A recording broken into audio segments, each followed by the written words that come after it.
At 6, the Prime Minister says questions need to be answered after the death of 10-year-old Sarah Sharif. Her father and stepmother were found guilty of her murder. Now ministers are looking at much stronger safeguards for children being educated at home. Also tonight, a tidal wave of flu is sweeping England's hospitals, say NHS bosses. We do what we can to try and deliver the best care we can do. But if you're asked to ask me, would I be happy for my mother to be cared for in a corridor? I would say no. Police searching for former England rugby player Tom Voice, whose car was swept away after Storm Dara, say they have found a body. An American missing for months is found wandering in Syria after rebels freed him from jail.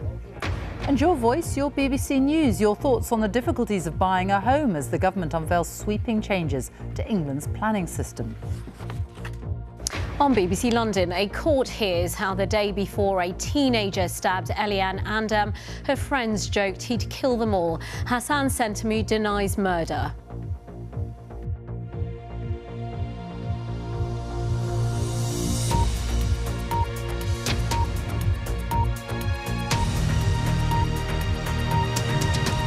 Good evening and welcome to the BBC News at 6. The Prime Minister says questions need to be answered over the death of 10-year-old Sarah Sharif after her father and stepmother were found guilty of her murder yesterday. Sir Keir Starmer said increased protections were being brought forward for children who are educated at home. Here's our social affairs editor, Alison Holt.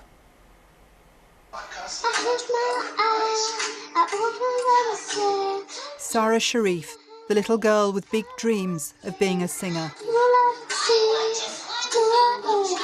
The 10-year-old failed in the most shocking, brutal way by the father and stepmother who should have kept her safe. The family's drawn-out history of domestic violence was known to the courts, social workers, police, and there were concerns from teachers.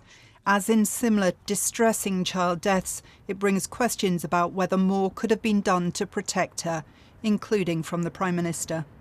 It's about making sure there's protection and safeguards for children, particularly those being homeschooled. So that's where I think the questions are. But my response, first and foremost, is a human response. It's just the most awful case that many people, many viewers will find very, very, very hard to hear. Inevitably, protecting children in such situations is complicated. On homeschooling, for instance, Sarah was only out of school for a short time, and Surrey, where she lived, has a register of homeschooled children already. More generally, child protection services are under huge pressure. In March 2023, when Sarah's teachers alerted social workers about bruising on her face, it was one of 4,800 child safety calls Surrey Children's Services received that month. 1,250 cases were investigated further, including Sarah's. With her, it was decided there weren't sufficient concerns to involve social workers further. Across England, figures published today by the expert panel that examines all major child protection cases show 485 children died or were seriously harmed in safeguarding incidents in the last year. That number includes Sarah. The head of the expert panel says professionals need time with families. Sometimes things can change very rapidly and you have to have that ability to check what some of your previous assumptions and to be able to finesse that and to act accordingly. And that's difficult. The government is introducing a requirement for families who've been subject to a child protection inquiry, like Sarah's was, to get council permission before taking a child out of school. There are also plans to increase early support for families. Alison Holt, BBC News. Well, this comes as the latest figures show the number of children being home educated in England has increased by 20% in the past year. Local authorities have reported that in this autumn term, 19,000 more children were in home education as compared to the same term last year. Well, our correspondent Charlotte Gallagher is with me now. Do we know what's behind the rise? Well, the main reasons given by parents and carers is one of mental health, also There are preferential and philosophical reasons, they say, and also lifestyle choices. They don't want their children to go to school. A smaller number said it was due to dissatisfaction about special needs provision in schools. Now, in total, about 153,000 children in England are being educated at home. And there's another worrying figure that around 150,000 children are not receiving any education at all. They're not in school and they're not being educated at home. Now, the School Leaders Union, the NHT, says there's a real risk of children becoming lost outside the systems. The schools don't know where they are, the local authorities don't know where they are, they can't identify them, and they don't know what's happened to them. So they are essentially falling through the cracks and no one is checking on their welfare. Now, the Department of Education says they think that children thrive and achieve best when they're in school, but they will support the rights of parents to educate at home if it's suitable, of course. Now, they've also said they're going to introduce a register to identify every child that isn't in school and offer them support. Charlotte, thank you. A man who tried to set fire to a hotel housing asylum seekers during the summer riots in England has been jailed for 9 years. Levi Fishlock, who is 31, broke windows and stoked a fire in a wheelie bin that was pushed up against the Holiday Inn Express in Rotherham on the 4th of August. Hospital leaders across England are warning they're being struck by a tidal wave of flu and other winter viruses. NHS England says there has been a 70% increase in hospital flu cases in the past 7 days. And the total number of people in hospital with flu is 3.5 times higher than for the same time last year. Our health editor Hugh Pym has been at one A&E to see how this and other pressures are taking their toll. Corridor care, lines of numbered beds. But hospitals say it has to be like this to get ambulances back on the road. It's an overdose, he's in the side corridor. Shall I tannoy for him? He's here, Oh. he's on the phone. So he is seeing number 6. Perfect. Nurses and doctors are allocated these patients. The care is safe, but not ideal, says consultant Amir. We do what we can to try and deliver the best care we can do. But if you're asked to ask me, would I be happy for my mother to be cared for in a corridor? I would say no. John has just been unloaded from an ambulance. It may be broken, his hip. I'm not sure. Till the x-ray, they're not sure. Now the hunt for a hospital bed is on, so he can be moved off the trolley. The only one that could potentially go to a wall is the one in number 8. But the whole system is backlogged. James takes us to the respiratory ward to see if any discharges are planned. We've only got one potential for today. Terence came into A&E last week. I was in A&E for 26 hours before we were moved even onto a bed. Lunchtime, those waiting in the corridors are offered sandwiches and water, but for some this is their third meal here. Colin arrived in A&E nearly 24 hours ago. It's a long wait, isn't it? Looking at the amount of people in here, I think I'm quite lucky. I've never seen so many bodies all over the place.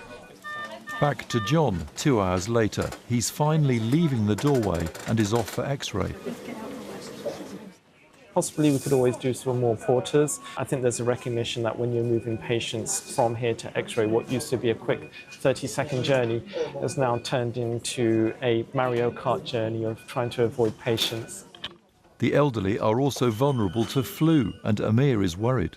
Most of the patients that have come in here have come in with respiratory problems. I cannot stress how much and how important it is for patients to have their COVID jabs and their flu jabs this year. It is confirmed broken, the hip on the left side, so unfortunately he will need an operation on that. For John, it's back to the drafty corridor to wait. Crowded and cramped in old buildings, doctors here say only a new hospital is the answer. Hugh Pym, BBC News, South West London. Well, Question Time will be looking at the problem tonight. Here's Fiona Bruce. As the NHS braces itself for another tough winter, we have the Health Secretary Wes Streeting, Conservative Party co-chair Nigel Huddleston and former newspaper editor turned TV presenter Piers Morgan. We're in Beckenham in South East London on iPlayer from 9 and BBC One after the 10 o'clock news. Fiona, thank you. Specialist teams searching for the missing former England rugby player Tom Voice have found a body close to where the 43-year-old was swept away as he tried to drive across a flood-swollen river in Northumberland. The water level was particularly high at the weekend when Storm Dara lashed the UK. Our sports correspondent Ollie Foster joins us now from Salford. What more can you tell us, Ollie? Sophie, extensive searches have been taking place since the weekend after he failed to come home from a night out with friends on Saturday night, and after finding his car just a couple of days ago, Northumbria police say they feared that he had died after being swept away in the River Alne after trying to drive across that ford. They say the conditions have been extremely challenging, but today Northumbria's police marine unit, they did discover a body. Formal identification hasn't taken place, but they have contacted his next of kin. This has deeply shocked the rugby community. He played for England, as you say. He also won the Premiership title with Wasps, the European Cup twice with them, and so many of his former clubs and teammates have come forward with their condolences and their thoughts. Lawrence Dallaglio, the World Cup winner, he said just yesterday, before this news came through about the discovery of the body, he says, "It's the most horrific news. All I would say at this juncture is that please let us all respect Tom's family and their suffering right now and keep them all in our thoughts." Sophie. Ollie, thank you. The first few people who have accepted compensation over the infected blood scandal will receive money in their accounts within days, the government says. 10 have been offered compensation, totalling over £13 million. Nearly £12 billion has been set aside for compensation. More than 30,000 people were infected with potentially deadly viruses between the 1970s and early 1990s as they received blood transfusions and products on the NHS. Some 3,000 people died as a result, and survivors are living with lifelong health issues. An American man who'd been missing since June has been found in Syria after he was released from prison by rebels as President Assad's regime fell. Travis Timmerman, who was found by residents near the capital Damascus, said he had been arrested when he entered Syria 7 months ago on foot. Lucy Williamson reports. Prisoner of the old Syria, poster child for the new one. Travis Timmerman, an American from Missouri, released by rebel forces on Monday as they swept President Assad from power. In the middle of the night or early morning, they came with a hammer and knocked my door in. And there was 2 men with guns, and then there's another man named Ely. And they helped me get out of prison and helped me get into Damascus.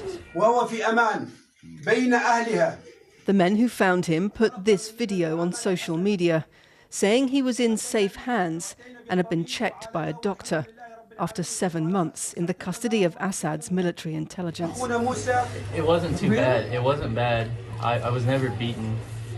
The only really bad part was that I couldn't go to the bathroom when I wanted to.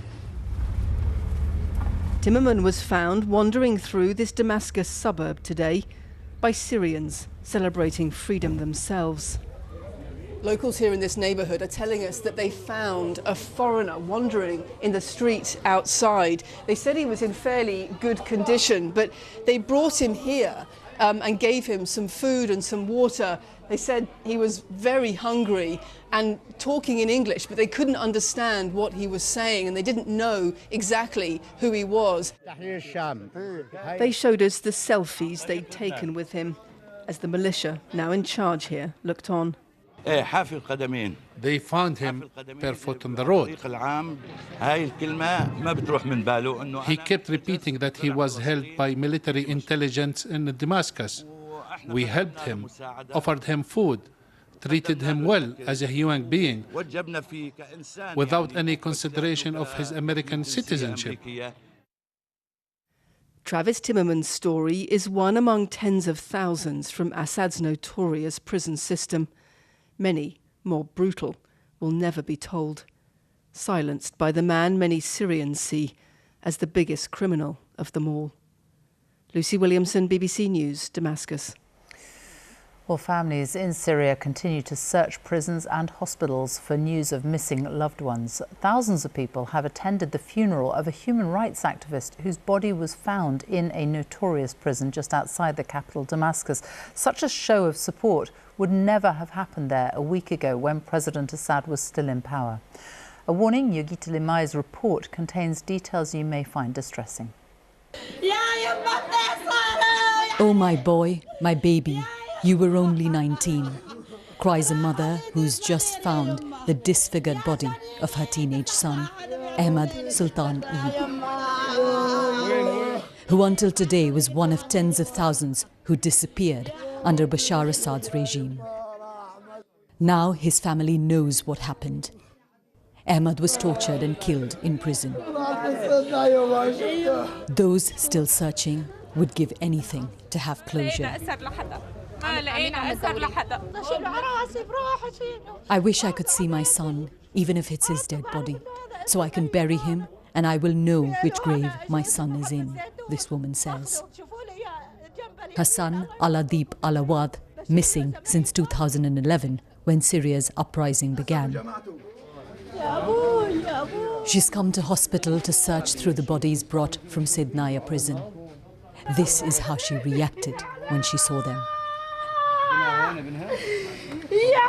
Battered, burnt, emaciated, some not even whole. The stench here overwhelming. What we've seen in the past 1 hour is a steady stream of people coming in here, mothers having to sift through badly disfigured corpses to just find some information about their sons. In one corner, there's literally a bag of human bones. That's what people are searching through. And when you look at the bodies, there are clear signs of torture. There's one body which doesn't have a head. This is but a glimpse of the scale of the atrocities committed by the Assad regime. Rage can now be expressed by Syria's people, and it is easily found. Every mother who's lost her son should get revenge from Assad. If the world had any understanding before this about the brutality of Assad's regime, it was in part because of Mazen al-Hamada. His body, found in Sidnaya prison, returned to his family today. Mazen took part in protests in 2011, was arrested and tortured. Exiled in 2013, he chose to speak openly about what he endured.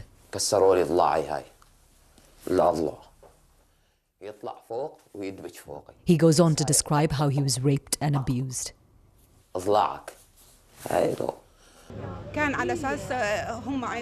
His sister Lamia told us why he returned to Syria in 2020, when he was arrested immediately on arrival. The government told him there was an agreement and he would be safe. They also told him that his family would be arrested and killed if he didn't come to Syria.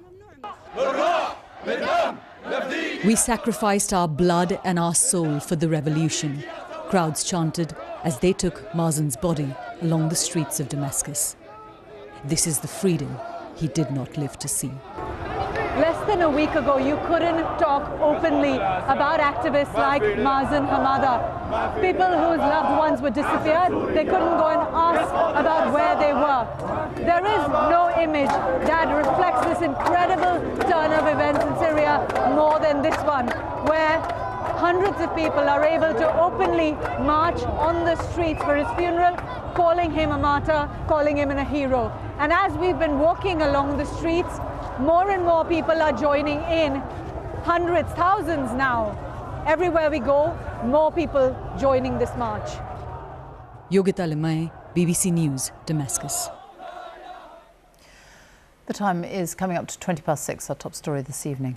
The Prime Minister says questions need to be answered after the death of 10-year-old Sarah Sharif. And still to come, a warning to shoppers as it emerges some online Christmas bargains could be stolen goods. And on BBC London, a reunion at Heathrow between the airport worker who collapsed and those who saved his life, and how farm animals are helping school children understand where their food comes from.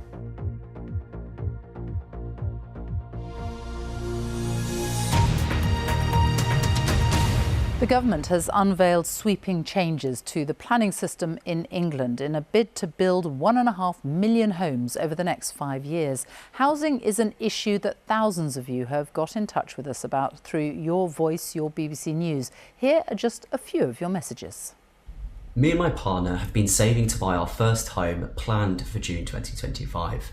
But when we looked into stamp duty, we noticed that first-time buyer relief was going from £6,000 to nearly £20,000. I've had to look outside Portsmouth, I've had to look outside Hampshire. The property ladder is just so high. The problem for me, I would say, is the biggest thing is the deposit. The deposit is absolutely massive, and to save up that amount of money is quite challenging. Just a handful of the messages we've been receiving. Well, today the government announced plans that could see councils in England forced to build on greenbelt land, which occupies around 13% of the land area in England. The government says that in order for it to meet its target of building 370,000 houses a year in England, it'll provide £100 million for councils to help them cope with demand, as well as an additional 300 planning officers to speed up the planning process. Our political correspondent Alex Forsyth has the very latest. Hello, how are you? Hi. Good to have you here. This might look a bit familiar. Politicians in high vis promising house building. But this time they say it's going to be different. Well, I've got 1.5 million homes for you to build. That's what they've promised. And to get there, they say councils will have to get on board, meet much higher housing targets, and if they can't find land that's previously been built on, they'll have to look at what they call low-quality greenbelt land. For years, we've had not enough houses being built. That means that individuals and families don't have the security that they want. We're determined to break through that, to do what's necessary. Of course, we want to get the balance right with nature and the environment. The hard hats might come in handy because development can be divisive. In rural North Kent, this land is earmarked for almost 8,500 new homes, along with schools, doctors and roads. But you don't have to head far to find someone who's unhappy. So all of this would be houses? It will no longer be a village, will it? So it will be just another part of a commute about towards London, really, won't it? What do you say to the people that say, we need houses? What is proposed is a monstrous amount of housing with a tiny proportion that's affordable. What is desperately needed is affordable rented accommodation. What are the government even thinking, considering developing farmland, which we need for UK future food security? The local council was poised to reject the scheme, but the government stepped in, saying it would make the final decision, to the fury of some here. What's happening here is a prime example of the government's whole challenge when it comes to house building. They say more homes have to be built, but there's often lots of local opposition. The question is whether ministers will be prepared to press on when they come up against real concern. For some, the fact ministers seem willing to intervene to get building if needed is welcome. Sittingbourne Football Club would get a new ground if the local scheme goes ahead. The developers are sponsors and the chairman says the whole area would benefit. We need the roads, and this gives us a new junction on the motorway, which we do need. The business community definitely wants this to retain jobs in the area and hopefully expand jobs in the area. That's the government's hope too. More houses, more growth. But delivering on this will be complex and in some places contentious. Alex Forsyth, BBC News. Donald Trump has been named as Time magazine Person of the Year for the second time. The president-elect, who rang the opening bell at the New York Stock Exchange today, was first named Person of the Year in 2016 after winning his first US presidential election.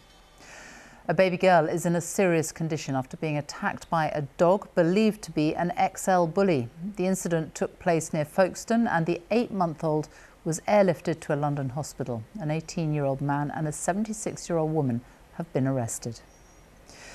Christmas shoppers are being warned that if online bargains look too good to be true, they could be shoplifted goods. Retail trade bodies have told the BBC that thieves are increasingly selling stolen items through resale websites. The sites insist they're tackling the problem. The National Police Chiefs Council is calling on the government to introduce new laws, as Jim Connolly reports. In plain sight, a mum filling her child's buggy with Jellycat soft toys. Even removing an item from the shelf to entertain them, which she later steals. The shop found the stolen items for sale on Vinted and tracked the shoplifter down on Facebook. This time of year, Christmas time of year, shoplifting is a massive problem. We're selling more gift-related items that can easily be sold online, because that seems to be the main outlet. It's not the back of the van anymore, it's selling them online. We had a display here, a slightly different display, but on the top of that display was quite an expensive Jellycat. It was a hedgehog. We'd noticed it gone, led us back to her through her husband's site. Watching this back, how does it make you feel? Yeah, it makes me feel angry. I mean, she's so brazen about it. Charlie then showed me some of his detective work. So this is a number plate. As you can see, it's a private number plate, so it's fairly distinctive. You've collected all that evidence together? Yeah. What did you do with that? We sent it to the police. Yeah, and what did they do? Well, we haven't heard anything back from them. Dorset Police told us inquiries into the incident are ongoing and no arrests have been made. We checked out Charlie's detective work and tracked the woman down. You got out of the car, stole a few £100 worth of items. Well, she just hung up there. She confirmed that it was her car that we've seen enter that shop and leave with the stolen items. We put that to her and she basically denied that it was her. She questioned why we were ringing her, and when we put it to her again, she ultimately hung up and had nothing to say. She later told me she'd messed up, and her husband denied knowing any stolen items were on sale on his Vinted account. Vinted told us stolen items are not allowed to be sold on the site, and they work closely with the police. Tracking down shoplifted goods isn't easy, but Nottinghamshire Police are keen to show us how proactive they are. Jump out, two, jump out. Everywhere we went, the police could see familiar faces. The regular shoplifters. He has previous for shoplifting offences, and unfortunately for him, he also had some cannabis inside his pocket. Back at the station, we spoke to the man in charge of tackling the crime across the county. Places like your marketplace, online marketplaces, if it's new in boxes and it looks too good to be true, it is too good to be true. It will almost certainly be stolen. So the warning is clear. Whilst we all want a bargain this Christmas, we need to be careful not to fuel crime on our high streets. Jim Connolly, BBC News, Nottingham. Plans have been put forward to force energy firms to offer deals by next winter, which don't include a standing charge, the basic fee, which doesn't vary with energy use. The regulator Ofgem is responding to concerns that poorer households are disproportionately hit by the charge, which has risen by more than 40% in 5 years. Here's our cost of living correspondent Coletta Smith.